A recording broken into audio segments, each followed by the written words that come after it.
This is the Toyota Celica GT4. This rally legend won the World Rally Championship 3 consecutive times, with the 1992 year being piloted by Carlos Sainz, who you might know is a certain F1 driver's father.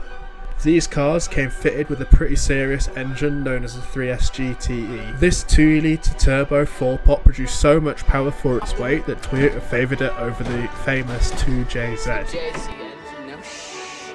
They slapped it into the Supra to dominate the Japanese touring car championship in the early 90s. And this is the Celica I bought, a misfiring, lack appealing rock box that has essentially been palm kept for the past 25 years. The MOT history shows that it's done less than 3,000 miles since 2006. I start this story on a random Sunday in February. Me and my friend had been out all day driving in the North York moors. I'd just gotten back to my house at about 6 PM and I'd cooked some food and I was halfway through eating it when I got a message from my same friend. I opened Snapchat to see a link to a Facebook Marketplace listing. Knowing that it's usually some high mileage Beamer or some sort of death trap on wheels, I opened the link with low hopes. I then see the listing, a 1990 Toyota Celica GT4, which was about 2 hours drive away. With it being a couple of grand, even lower than a spares or repairs example, I knew I needed to get this straight away, so I messaged the seller. The Celica's finally arrived. There's a long story behind this car and how it's gotten here, but I won't bore you with any of that. As you can see here, the paintwork's awful. The clear coat on these wings is peeling like mad. But they should all be savable and shouldn't require a full respray. I think only these wings need painting.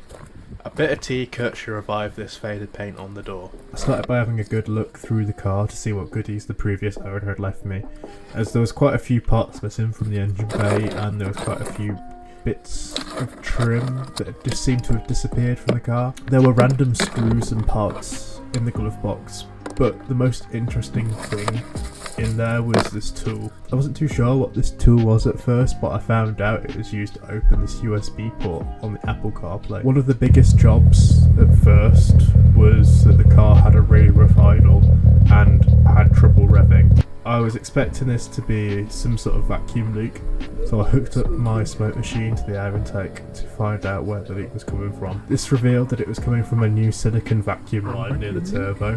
The previous owner must have replaced this line but forgot to put Jubilee clips on it. Attaching the new Jubilee clips to the vacuum line seemed to resolve the rough idle a little bit, but it still felt really sluggish as I was revving it. One other thing I noticed was there was a check engine line that had popped up on the dashboard which wasn't there before. After diagnosing it, it turns out it was coming from the coolant temperature sensor, which after looking at it you could see that one of the cables had snapped off.